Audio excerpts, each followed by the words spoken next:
What's going on YouTube? Hayden back making another brand new Crypto TV episode. In today's video, we will be looking at Litecoin, Bitcoin, Ethereum, as well as BitTube to US dollar. As always, if you guys are new to the channel, make sure to subscribe, turn on post notifications. We're doing a giveaway at 5,000 subscribers for some Crypto TV merch. Otherwise, let's jump into today's episode. So we're going to be talking about, as you saw in the title, why a Bitcoin bull run and Litecoin bull run could happen very soon.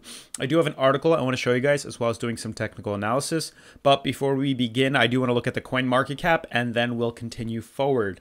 As always, I'm on the coin market cap as of right now. You can see current market cap is 220.28, 220 billion.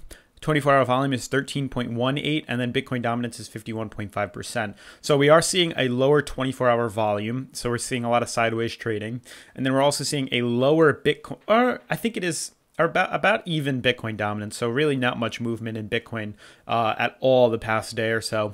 And then I think it's a slightly lower market cap, or it's about even, really, truly. Like, we're not really seeing much movement where I'm saying, you know, whoa, like we just dropped to 200 billion, or whoa, we just went up to 250 billion. It's literally fluctuations between $1, $2, and $3 billion, where one day we'll be at 222 billion or we'll be at 218 billion. But truly, we're staying very close, if not the average is around 220 billion. So really just seeing some sideways trading. So I know it kind of does get boring to some people who haven't watched these videos prior and don't know that, you know, we talked about prices like this, and a lot of the stuff may sound repetitive, but, you know, it's necessary to let everyone know this. And there are a lot of new people that are subscribing to the channel that have not heard of any of this stuff before. So obviously you can always skip ahead or watch the whole thing through.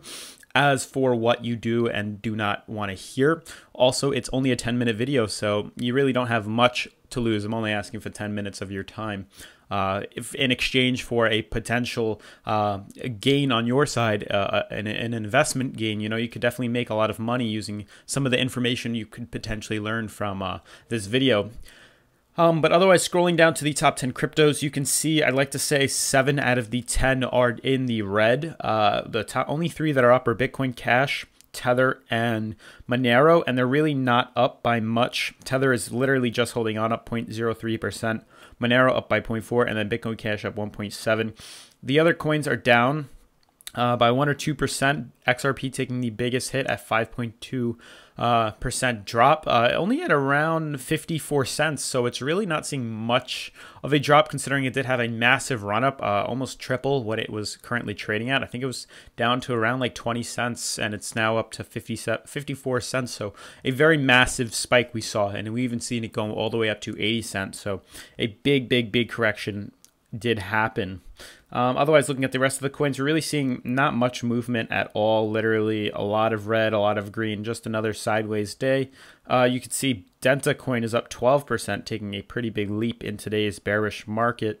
But otherwise, things do look quite well. Cortex taking a 14% leap, but just some sideways consolidation, some sideways trading. So why we could potentially see a Litecoin and Bitcoin bull run. As you guys know, Litecoin's price is affected potentially and mainly by Bitcoin, so that's why this article does reflect Litecoin, maybe not directly but indirectly.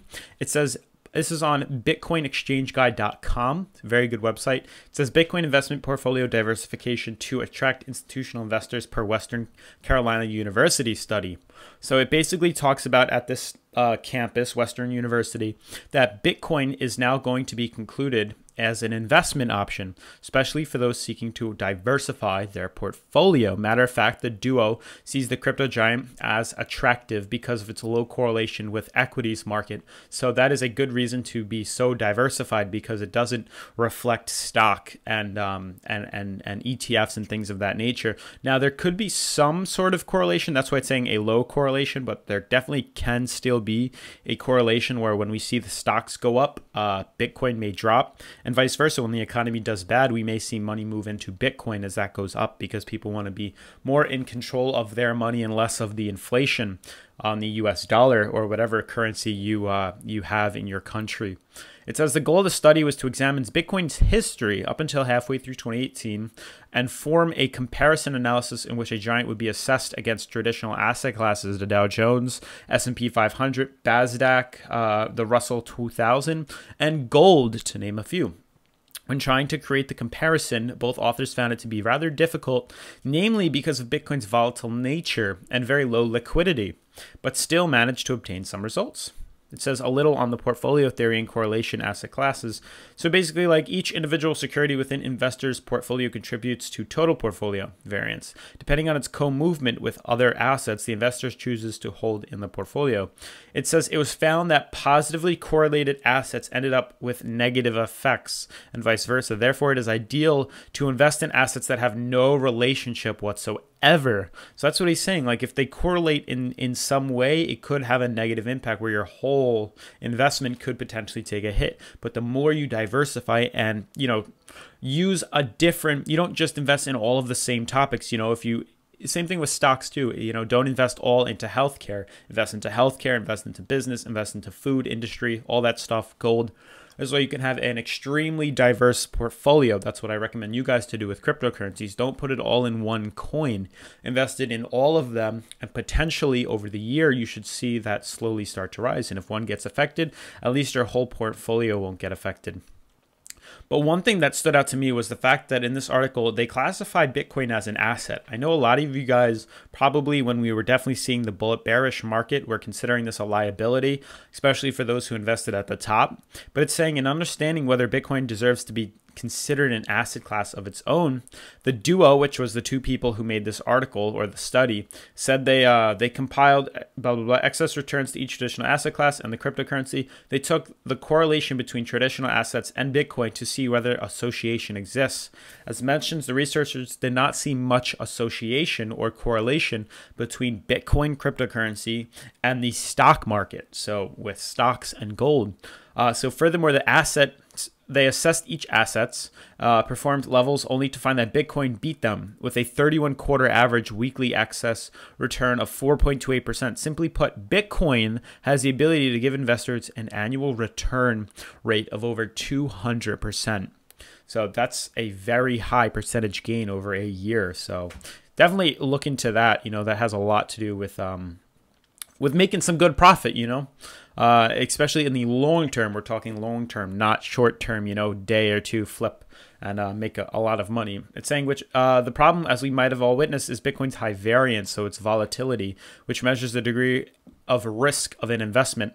This, however, does not imply the variance is completely bad, as it also gives hints to potential returns one could make. But yeah, that's pretty much the article, basically talking about why you should diversify your portfolio and that they are classifying Bitcoin as an asset and not a liability, or no longer just something to stay away from completely. But to see how this could reflect onto Litecoin and Bitcoin, I know I've talked about it in yesterday's video, the day before, but for those of you who are new to Crypto TV, I do highly recommend clicking that subscribe button, leaving a massive thumbs up if you're new and you want to see more content, or if you're old and you just want to give a nice thumbs up. It lets me know that you guys want to see more content being pushed out every day. Otherwise, you guys can see that we are forming some sort of symmetrical triangle on the graphs right now. So this is leading towards a bull flag, a bull flag shape, an Elliott wave, that 5-point contact. We're trying to get to E and complete E, and then we could potentially see a breakout of this sort, and pushing the price up all the way to potentially $8,000, at least $7,500. Zooming in on Bitcoin, one thing to notice is we are fighting our high-low MMA right now. I do want to bring up that relative strength index. Here we go. So this is what I wanted to point out. So you can see we're having a very interesting time right now. You can see the price actually fluctuated quite a bit. It fell all the way to, wow, 64.55 before retracing back up to around 65.26. You can see we're pretty much just trading not only on a line of support, which is around that $6,500 level, but we're also using that high-low middle moving average, that red band, as it seems to be like a resistance right now, the fact that we're below it right now. So that's something that we're definitely going to have to pay attention to. It was acting as a support for quite a bit, so to see that reversal isn't shocking to me, but I would like to see us get right back above there and head up to that point E that we have drawn on the graph. So I do think it's going to be a little longer than what we've anticipated. We did consolidate back down to a more neutral level, so I wouldn't be surprised if we start to just reverse and move back up. So it's totally a matter of time before we start to see something like that, and obviously that's going to lay over onto to Litecoin. I truly do think this is the lowest Litecoin is going to go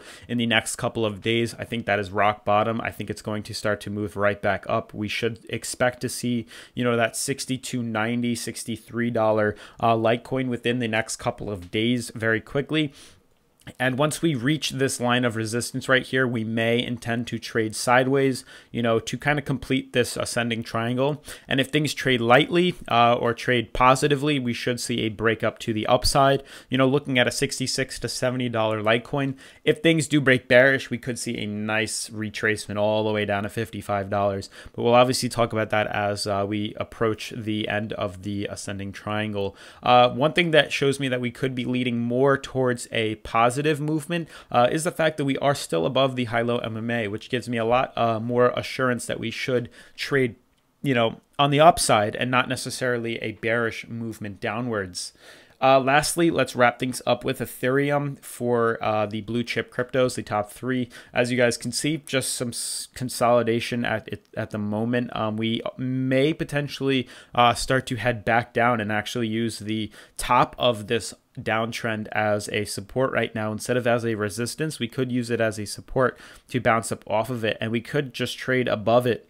You know, the fact that we have broken above our downtrend is good in the fact that we're out of it now, but we could still be going downwards, but you know, running off the top of here back down to 177, and then we could start to reverse back up to, you know, that 325. So to draw this out for you guys just as an option is, even though we broke out right here, we could inevitably trade on the top, you know, bounce up off like that. We could head lower here and then swing up like that, you know, and retest this support right here or that resistance right there, but getting back up to our more neutral support, you know, within the market and the price. So that's definitely a possibility with the coin. It's the fact that we did break out and we aren't heading straight up due to, you know, Bitcoin and Litecoin just still being in that consolidation accumulation phase. We could definitely see a pullback lower within Ethereum. Lastly, to look at BitTube to US dollar. I know I have a lot of fans out there who actually use BitTube quite often. So this will hopefully help you guys out. We do have an ascending triangle forming on TubeCoin. You can see where I've drawn our resistance right here, and I bolded this this white line. You can see we have the uptrend right here forming this ascending triangle. You can see we're pretty much coming into a closing on the ascending triangle within the next couple of days. The end of the point is around October 11th, which is about a week. So we're going to have to see where this coin takes us. You can see it's facing some sort of resistance right now, and we are trading kind of high on the relative strength index. So we're just going to have to see and watch out, but there is a possibility we could break bullish from here and shoot up, or at the point right here, we could break bearish and fall back down to our most recent support, which I would say is right about here. So in this general region, we could fall back down here. And if we really hit a bearish case, we could fall all the way back down to the bottom right here. So we're definitely going to have to pay close attention to that. But the way the market's looking, the fact that Bitcoin, Litecoin, and BitTube are all lining up in the same pattern or very similar pattern, if Bitcoin decides to break bullish, we should see TubeCoin follow quite in the same path. You know, we could head all the way up to around, let's see, just to give a more conservative approach, if we just draw this right here to the opening, this is around a 176% jump. So now we take that same approach to the mouth or to the point of the, we could see a pretty big jump. Let me just zoom out and move this up to 176. Yeah, it is very possible for a very nice run to definitely take place within right around here. So potentially a 25-cent BitTube is possible if we break bullish from there. Basically, that is calculated just by using the mouth. As we saw, it is around 176% from here to right around the opening, if not, you know, 190%, but let's call it conservative and say around a 170% or 160% gain. We move that to the point of the breakout, and then we move that up, and that kind of sits around 22, 23 to 25 cents. So that is a massive leap for BitTube that we're going to have to pay some attention to as we near the end of this ascending triangle. But otherwise, that's going to sum up the episode for today, guys. If you're new to the channel, make sure to subscribe, leave a giant thumbs up if you like the content, give away at 5K, and I'll see you guys in tomorrow's episode. Peace.